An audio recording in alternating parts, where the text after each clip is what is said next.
Hai, wassalamualaikum warahmatullahi wabarakatuh. Terima kasih sudah klik video ini. Oke Wak, di malam ini aku hadir nih membawakan satu cerita horor request dari Wawa aku yang namanya Merlin dari Surabaya yang minta aku untuk membahas kisah ini. Jadi seperti yang aku tulis di judul Wak, malam ini aku akan membahas tentang sebuah apartemen yang sudah lama terbengkalai yang berlokasi di Surabaya Selatan. Nah dulunya Wak, apartemen ini merupakan apartemen yang sangat mewah yang dihuni oleh kalangan elit.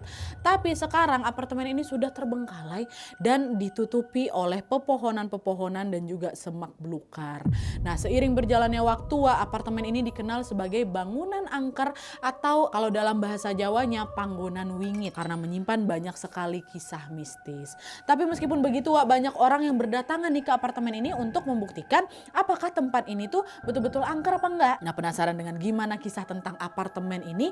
Tanpa berlama-lama kita langsung masuk aja ke kisahnya ya. Check it out.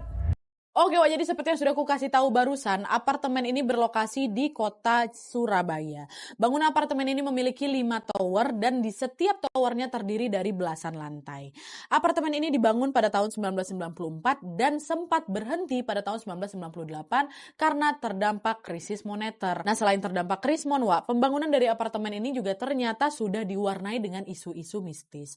Menurut artikel yang kami baca, Wak, apartemen ini tuh dibangun di atas lahan persawahan yang memang terkenal angker. Karena katanya dulu persawahan ini tuh sering dipakai untuk tempat membuang mayat korban pembunuhan, Wak. Dan selain itu, saat proses pembangunan apartemen ini masih berlangsung, ada katanya beberapa tukang atau pekerja yang dikabarkan meninggal di lokasi itu karena terjatuh dari ketinggian. Dan setelah melewati berbagai proses yang cukup menantang, apartemen ini pun akhirnya selesai dibangun dan siap untuk dihuni. Pada masa itu, Wak, apartemen itu tergolong sebagai apartemen yang sangat mewah yang dilengkapi dengan fasilitas yang super lengkap, macam ada kolam renangnya, ada tempat fitnessnya, ada mallnya, ada saunanya, dan lain sebagainya. Pokoknya semua itu ada di sana tuh loh, Wak. Tapi di balik kemewahan itu, Wak, hanya segelintir orang aja yang bisa tinggal di sana. Kenapa? Karena tentunya harga sewa apartemen itu sangat mahal dan hanya orang kaya sajalah yang bisa atau yang mampu menyewa atau membeli apartemen itu.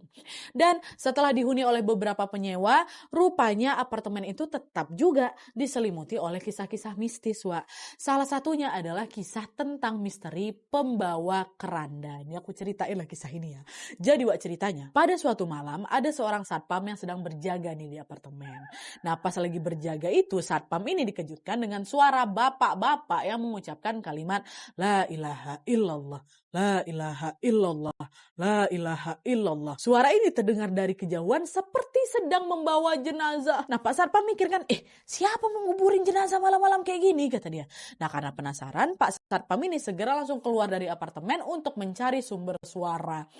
Pas udah keluar, Pak Satpam melihat ada rombongan bapak-bapak yang betulan lagi bawa keranda, Wak. Berhenti tepat tuh di depan apartemen tuh. Nengok itu langsung nanya lah Pak Satpam ini kan, bapak-bapak mau kemana kok berhenti di sini? Salah satu dari bapak-bapak tuh jawab, kami mau nguburin jenazah di situ. Sambil nunjuk ke arah apartemen. Astagfirullahaladzim, Pak, ini tuh apartemen bukan tempat pemakaman. Udah sana, jangan kesini lagi atau saya panggilin polisi ya. Kata Pak Satpam kayak itu, marah lah Pak Satpam. Nah, setelah diusir, Wak, rombongan bapak-bapak itu langsung putar balik dia, meninggalkan apartemen tanpa mengucapkan sepatah kata apapun. Diam aja mereka kan.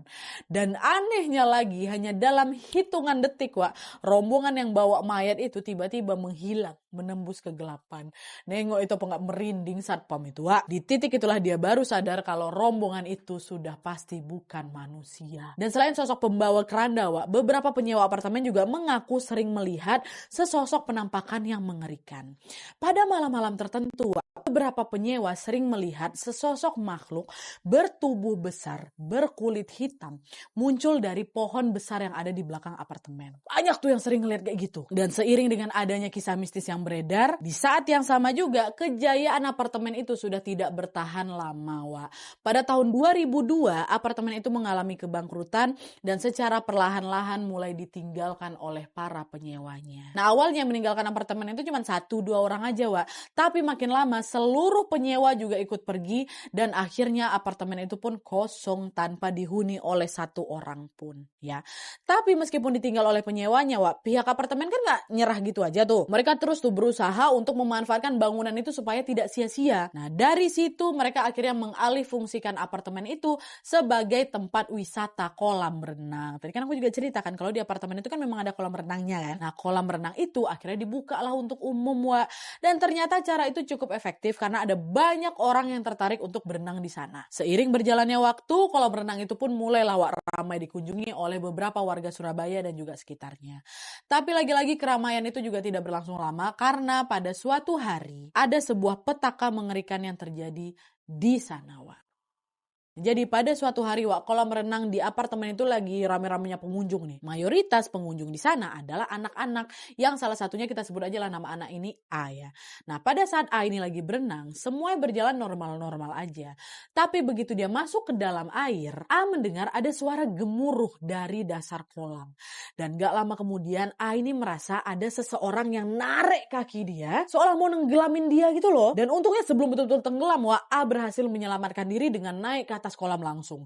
Dan kejadian itu rupanya gak cuma A aja yang ngalami ada juga dialami sama beberapa pengunjung yang lain. Dan puncaknya pada suatu hari ada pengunjung yang tewas tenggelam saat berenang di kolam itu. Jadi udah betulan makan korban lah di sana Nah berita menyedihkan ini pun tentu membuat warga pun merasa takut untuk berwisata di sana.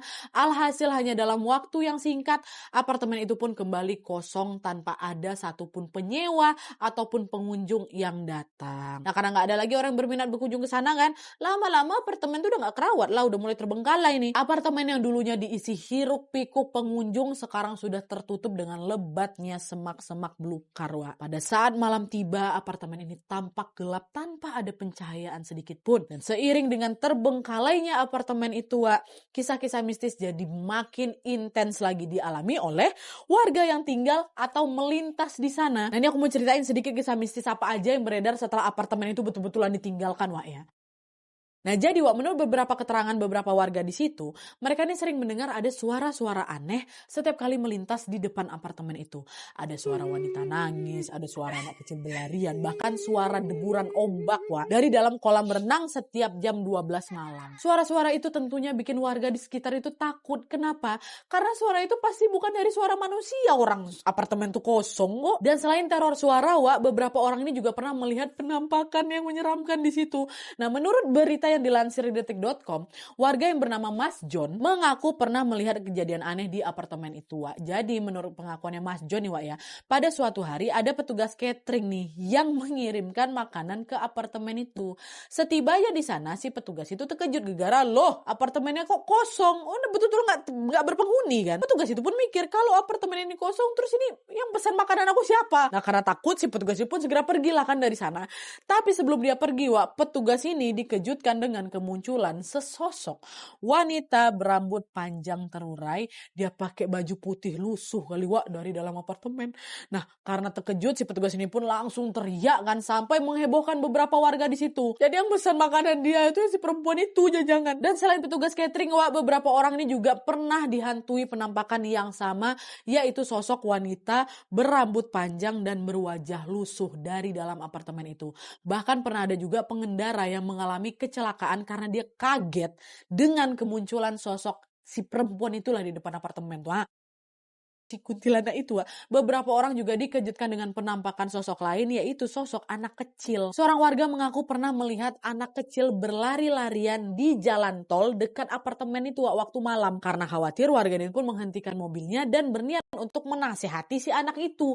Tapi begitu dia keluar mobil, anak itu udah hilang macam ditelan bumi, hilang aja gitu. Dan anehnya lagi, kejadian itu tuh gak pernah terjadi sekali dua kali tapi beberapa kali. Hingga akhirnya beberapa pengendara ini pun menyadari kalau anak itu tuh pasti bukan anak manusia, pasti hantu tuh. Mana ada anak kecil lari-lari ke jalan tol tengah malam pula. Nah konon katanya kejadian mistis di apartemen itu masih terus berlanjut. sampai dengan hari ini. Bahkan menurut keterangan warga juga nih Wak ya, pada saat malam tiba, pengendara yang lewat di jalan tol dekat apartemen itu sering mengalami ban bocor atau ban meletus katanya. Konon katanya kejadian itu adalah bentuk gangguan dari makhluk-makhluk yang menghuni di sekitar apartemen. Kok tiba-tiba merinding aku ya? Aduh ya Allah. Percaya nggak percaya, tapi itulah kesaksian beberapa warga atau pengendara yang pernah melewati apartemen angker ini Wak. Dan kalau misalnya ada Wawa Surabaya yang pernah lewat atau bahkan tinggal di sekitar apartemen itu, atau bahkan dulunya pernah juga tinggal di apartemen itu, apartemen yang aku maksud ini Wak, coba ceritain pengalaman kalian di kolom komentar di bawah Wak ya. Apakah kalian pernah mengalami kejadian misteri di sana, atau di sana aman-aman aja Nadia? Tulis semua di bawah, oke? Oke Wak, jadi itu tadi cerita singkat tentang sebuah apartemen angker yang ada di kota Surabaya. By the way nih Wak ya, secara fisik bangunan apartemen itu masih kelihatan kokoh kali Wak, dan juga layak huni sih sebenarnya. Jadi kalau misalnya apartemen ini dimanfaatkan lagi, sebenarnya masih bisa-bisa aja. Tapi pertanyaannya, apakah ada yang mau tinggal di sana? Kalian mau nggak Wak? Kalau aku ya bolehlah dicoba, asal jangan diganggu aja. Mau aku? Itu aja syaratnya, jangan ganggu, jangan lihatkan wujud kau, jangan keluarkan suara kau. Mau aku? Kita doakan aja lah sama-sama, semoga makhluk halus yang ada di sana berhenti mengganggu manusia dan fungsi dari apartemen itu bisa dikembalikan sebagaimana mestinya. Amin. Oke Wak, jadi cukup dulu sekian videonya. Terima kasih yang sudah menonton.